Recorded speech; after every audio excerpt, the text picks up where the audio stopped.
I'd like to speak this morning on the topic of post-doom inspiration. There's a bringing together of weird words, isn't it? Post-doom inspiration. Finding joy in contracting and collapsing times, or as the title in your bulletin, post-doom inspiration, honoring grief, empowering action.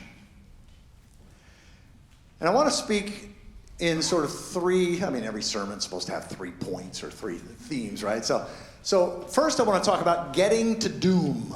What does that mean? Honoring the stages of grief is what it primarily means. So getting to doom, honoring the stages of grief. Then I'd like to speak about a post-doom mind and a post-doom heart. What is the thinking and the spiritual practices that can allow us to be in a truly post-doom place? I'll describe what that means in a minute. And then finally, I'll conclude in terms of post-doom living. What does it mean to live in a post-doom way? That is fearlessly, with love and compassion being that which drives our activism, rather than fear and freak out. So, first, what does it mean to get to a post-doom place? How do you get to doom in the first place? Well, let me define my terms. So, doom is the midpoint between denial and regeneration, with or without us. Earth will regenerate. Even if we go extinct soon, Earth will regenerate. That's what life does. It's the fundamental nature of nature.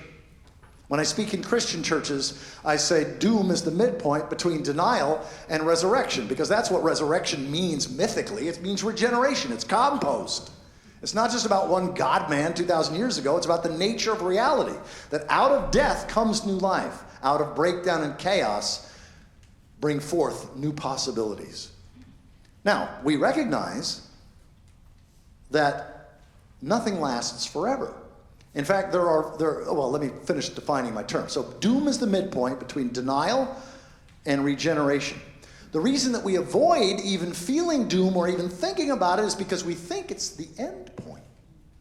We think that we're going to be in despair the rest of our lives if we allow ourselves to feel doom. And by doom, all I mean is this: the emotional state that most people feel when they have to get rid of or let go of, let's just say let go of, when they have to let go of the secular religion of perpetual progress. When you finally get in your gut that humans and human history isn't all about a one-way trip to technological nirvana and utopia, when you get that, in fact, we know of 100+ civilizations that have become great and collapsed, and we know a lot about the dynamics of contraction and collapse, and we're 30 to 40 years into that process in the United States, then doom is the emotional place that most of us go to when we realize that we don't have, let's put it this way, we have more of a likelihood of going extinct than we have of living on Mars. Elon Musk is out of touch with reality. So, that doesn't feel very good, and most of us have to go through the Kubler-Ross stages of grief. We deny it. Now, I imagine there's probably few denialists, full-blown denialists here, but there's such a thing as functional denial, which is actually a normal, healthy thing. Functional denial is, all right, you get climate chaos, you get that we could go extinct in the next 100 years, but there's nothing we can do about it, or very little we can do about it, and so you don't want to dwell on it on a day-by-day basis, and you don't want to fear for your kids and grandkids, so you just don't think about it. That's healthy, that's normal, that's natural. And if you're a real climate activist and you're passionate and some of your friends and family are in a functional denial place, just love them exactly as they are and exactly as they're not. And stop trying to guilt them into getting to where you are intellectually. So, the midpoint, stages of grief, denial, anger. Who of us hasn't felt anger towards the multinational corporations and fossil fuel industry and big agriculture and pharmaceutical? There's a lot that we can be very justifiably angry about. And so that's a normal part of the process. Until you realize, stepping back and looking at the whole of human history, that actually it turns out that unsustainable civilizations, of which we know about over 100 of them in the last 7,000 years, they're all human-centered. They're all anthropocentric. It's all about us, rather than all about life. Turns out what all sustainable cultures, which is for the first 97 to 99% of human history, we lived in a pro-future way. That we lived in a way in the present that was a blessing to the seventh generation. Turns out that acting in the present with the seventh generation in mind isn't just a good idea. To do otherwise is evil. But we are inheritors of systems of governance, of religion, of politics, of economics that are hundreds, in some cases, thousands of years of human-centeredness.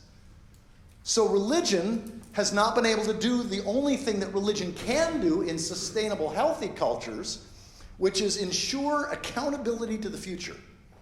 That's the role of, it's called lifeways in indigenous cultures, and in African cultures prior to slavery, and still in some places, it's lifeways. And your lifeways, the moral voice of society that ensured that the future was never compromised by the present, can only occur within the religious or lifeways context. No other structure or institution in society can speak with that kind of moral authority. So religion has been asleep at the wheel for hundreds and hundreds of years. Actually, it's really worse than that. Religion isn't just asleep at the wheel. Half of religion is gagged and tied in the trunk, and the other half of religion are in the back seat cheering on the psychopathic politicians that are driving us over the cliff. This is crazy.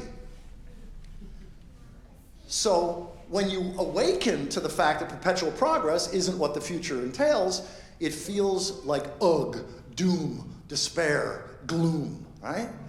And so that keeps us from feeling that. And yet JOANNA MACY reminds us again and again that the measure of your grief is the measure of your love. You would not be experiencing grief if you didn't love. So the anger, the frustration, the grief that we feel has us recognize how profoundly interrelated and interconnected we are. We are stardust, become conscious of itself. We are part of the living world. We're not separate from nature. And then, of course, bargaining, another one of the stages of grief. You know, if we all just get solar powered, if we all become vegan, if we all stop flying, if we all this, if we all that, and all those are good things.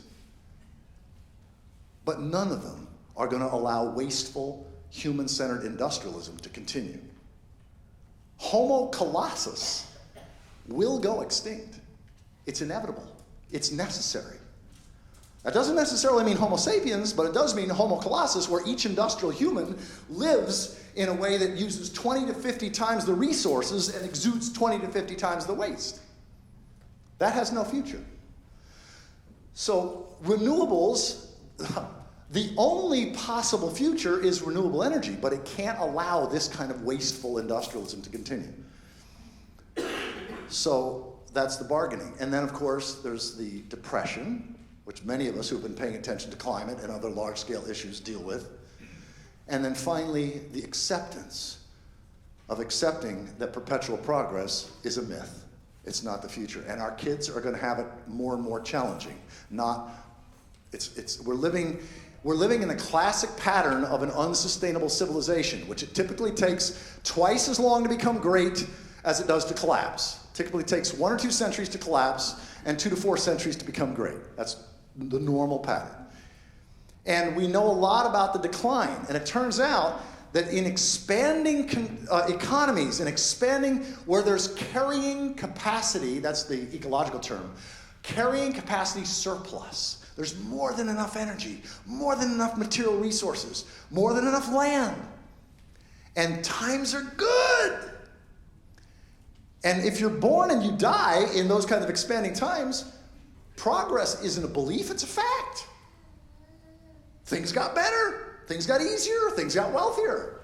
And you've got Steven Pinker and many of the other prophets of progress that are saying things are continuing to get better. Well, yeah, only if you don't focus on what every system humans depend upon. The air, the water, the soil, the life, the climate, other species, everything is not just in decline, it's in precipitous freefall. And that's depressing. So that's, again, that place. But then the paradox is when we allow ourselves to feel the grief. See, what kept us from going through the middle, the post-doom door, is on top. First of all, we saw doom, and then up top of it, we saw WASF. And of course, we all knew what that meant. We are so, right? But the paradox is when we go through that post-doom doorway and look back and look forward, we realize, A, it's the midpoint, it's not the end. And we can have these spheres of gratitude for the fact that we are conscious and we get to participate in a pro-future way. We get to help redeem our species, even if we go extinct in the next 100 years. We get to play a redemptive role. We get to come home. I call it the prodigal species. Humanity. We squandered our inheritance. We're waking up to our predicament, in the pig pen as it were, and we're coming home to reality. Whether you mythologize reality as God or the goddess or you just use life, we're coming home to life, coming back home. So that's the prodigal species. So these spheres of gratitude, and then you have fearless action because you're not trying to save industrialism because you realize that's not possible. Part of sanity, you know that old 12-step prayer? God, life, reality. Let's just use life. Life, personal relationship to life. That's what all tribal peoples had. All indigenous peoples everywhere in every culture had an I-thou personal relationship to what we would call, in secular language, the biosphere or the ecosphere. So having that personal relationship to life allows us a new frame on the prayer, the 12-step prayer, which is life, grant me the serenity to accept the things I can't change, the courage to change the things I can, and the wisdom to know the difference. In other words, accepting what's inevitable is a vital part of our sanity. It's a vital part of that which wakes us up each day excited to be alive rather than focusing on all the things we're losing. Because it's very easy to stay really depressed. There's no shortage of political insanity. Need I say more? There's no shortage of economic insanity. Need I say more? There's no shortage of ecological cluelessness. I mean, I could go on and on. I'm not going to do that. My point is that we can focus on everything that's being lost and we can stay in despair every day. It's pretty easy to do. Or we can focus on where our hearts lead us to be a blessing at the scale and locations that we can be a blessing. It's almost always local. It's almost always related to our relationship to the living world. Planting trees. Planting trees is holy work. Connie, my wife, is all about helping native trees to migrate north faster than climate. Because see, it turns out, for millions of years, native trees have gone north and south with the glaciers. Every time the glaciers came south, all the trees and plants went south. When the glaciers went back, they came back. But now climate change is happening so rapidly that thousands of species of plants and trees, native plants, native trees, will go extinct in the next 50 to 100 years unless humans assist them in migrating faster than any other animal can move them. So even if we go extinct in the next 100 years, taking seeds of your favorite plant from further south, you can actually do this, it's legal, further south, it's not the same as cross-continent, you can't do that, but take seeds and then plant them further north. You're helping trees migrate faster than squirrels or any other animals. Connie's been doing this with redwoods, coast redwoods. So if you're interested in that, talk to Connie afterwards. But building topsoil is holy work. Anything that we do that's a blessing to the larger body of life. I mean, you all have the best sanctuary on the planet. You know, to be able to have this, that way when we preachers get boring, you just sort of space out and look out there, right? But being a blessing to that world is soul nourishing even in contracting times. The interesting thing is, on the other side of the post-doom door, you turn back because you're experiencing these spheres of gratitude and you look back and it still says above that door, WASF. But now, more often than not, you experience it as we are so fortunate to be alive and to be conscious. How many other species get to feel their love of other species and grieve that and be present? How many other species get to be a blessing to other species? There's so much if we not focus on what we're losing, because that, it turns out, is inevitable. We will experience contraction. That's where we are. In fact, there are four questions that typify the insanity of our era, the insanity of our times. They both reveal and express the collective cluelessness, the fact that these questions can even be asked, and the fact that most people have no idea what the answers are. That's not taught in high schools. Everybody ought to know that. First question that reflects the insanity of our time is, does God exist? Any God that can exist or not exist is a ecocidal understanding of the divine. You don't think, does the biosphere exist? Does the ecosphere exist? The biosphere is alive, and we're part of it. We're an expression of it. And we either need to align our laws, our medicine, our politics, our economics, our education with the way that works, then we can move into a future. All pro-future cultures, for the first 97% of human history, all sustainable cultures, as I said before, had a personal relationship to what we speak of in impersonal ways. We talk about the oceans, the earth, little e. We don't even capitalize it, like Venus, Mars, Jupiter. Those are capital, proper names. They're the names of gods. We say the earth, little e, because it deceives us into thinking that we can just use it. That's a place for our waste. Let me say it this way. The environment doesn't exist. There's no such thing as the environment. What we call the environment is primary reality. It's everything we depend upon. It's our material creator, sustainer, and end. And if that's not divine, nothing is. Yet by calling primary reality the environment, nature, little n, we deceive ourselves. It fosters anthropocentrism, human-centeredness. We think we can get away with toxifying it. We think we can get away with having all the resources come and benefit us and screw any other species.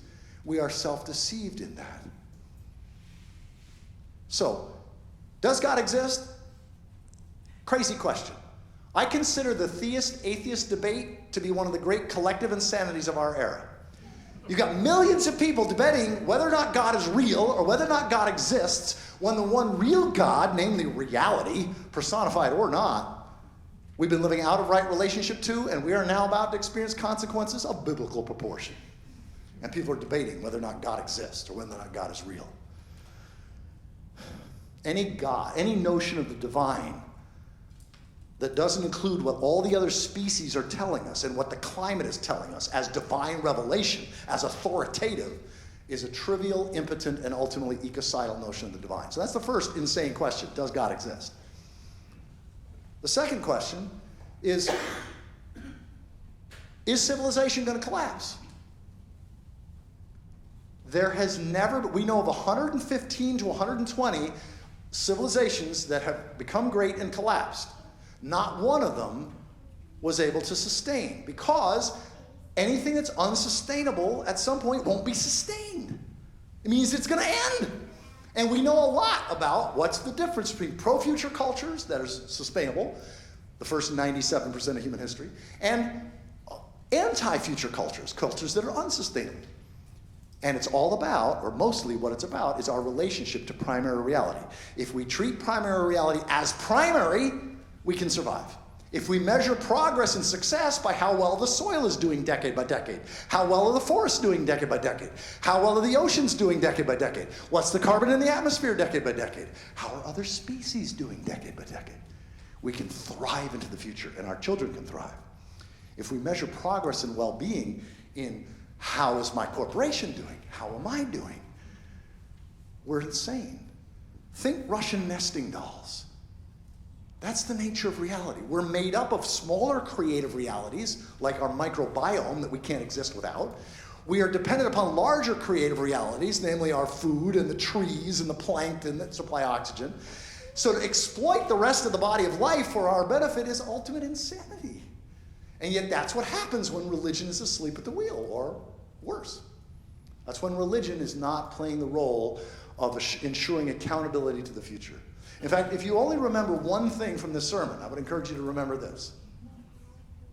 Sustainable means accountable to the future. Unsustainable means unaccountable to the future.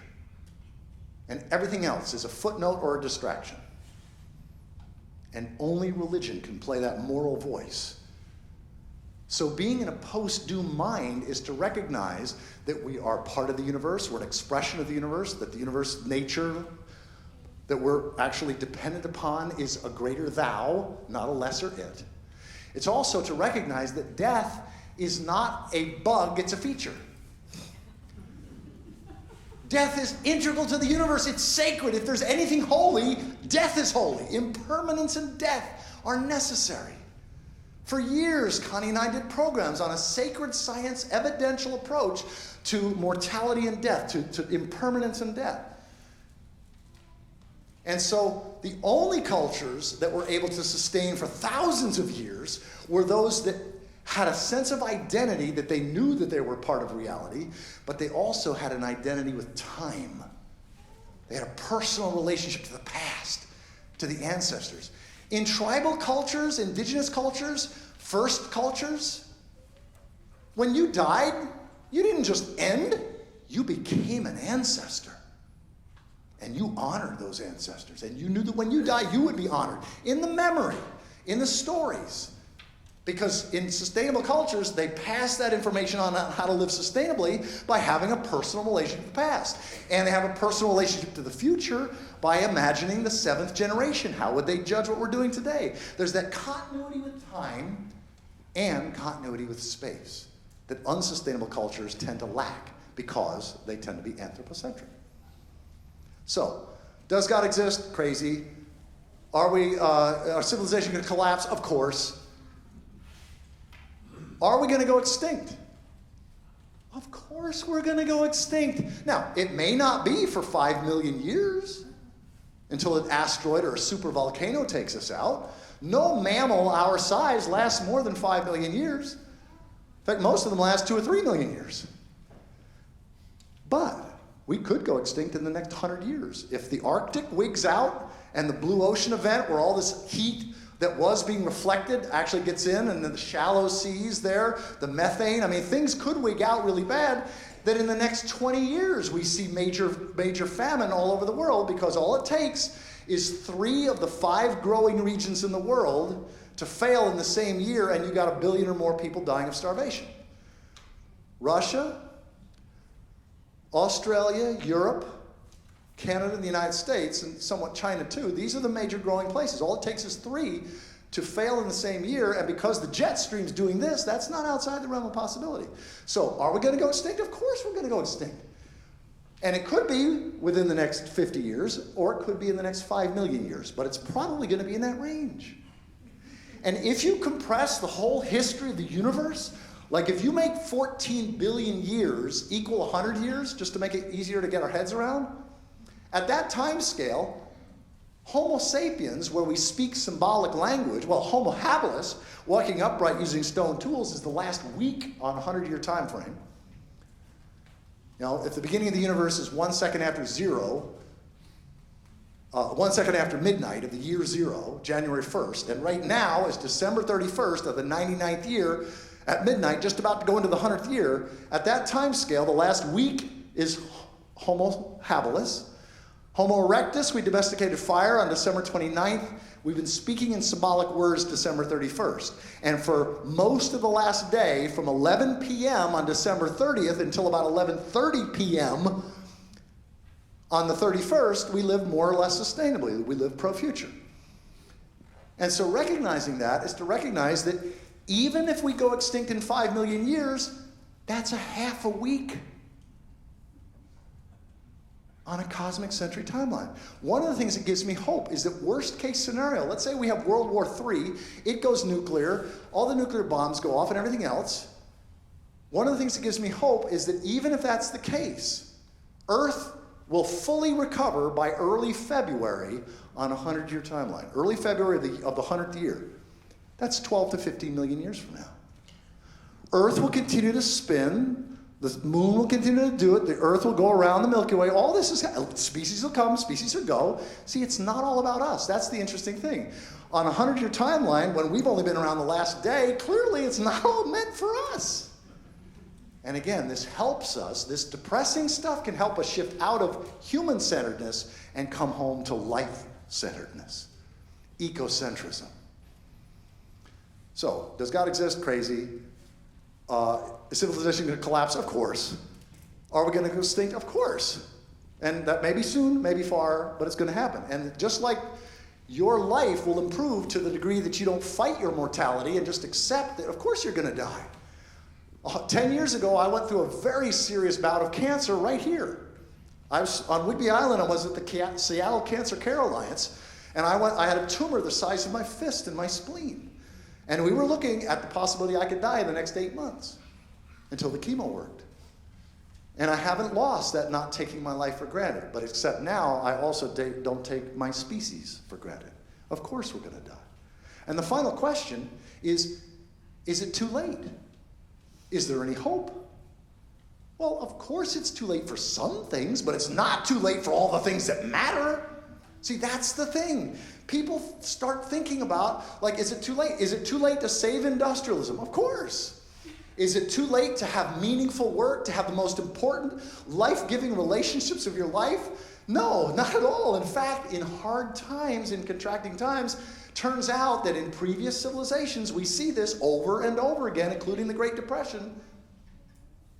We see 80% of the best of humanity show up. And we do see 20% of the worst of humanity show up. And that's unavoidable. So it's not too late. It's not too late to do all kinds of activism, but we can do it from a place of fearlessness, not in order to. And the people in your life who are still in functional denial or who basically can't accept that, just keep loving them. Because even if everybody you knew, and everybody I know, and everybody they knew affected everybody, in fact, even if 7 billion of us tonight had some epiphany and started doing the right things, still there are some climate things that are already out of our control. And so when we accept that, then we find great, meaningful, inspiring, hopeful work. People sometimes say, well, do you have hope? Of course I have hope. But hope is like liquid. Saying, do you have hope is like saying, do you have liquid? Some liquid will kill you. Some liquids will sustain you. What we hope in or hope for matters. My great mentor, the most important book I've ever read in my life is Overshoot by William Catton. Overshoot, the ecological basis of revolutionary change. And he has this great quote. He said, humanity is locked into stealing ravenously from the future. Human self-restraint, practiced both individually and especially collectively, is our indispensable hope. That's where our hope is. So the last thing I'll say is find the places where your joy and the world's needs intersect. Find the places where you can be a blessing to others in a way that's a blessing to you. Find a place where you can be hope for someone else because they've got it more difficult than you and they experience you as the incarnation of hope. That's what gives us joy, even in contracting times. We can't change that, but we can add joy to others. And I think that's what it's all about, in addition to planting trees, building topsoil, and anything you can do on behalf of life.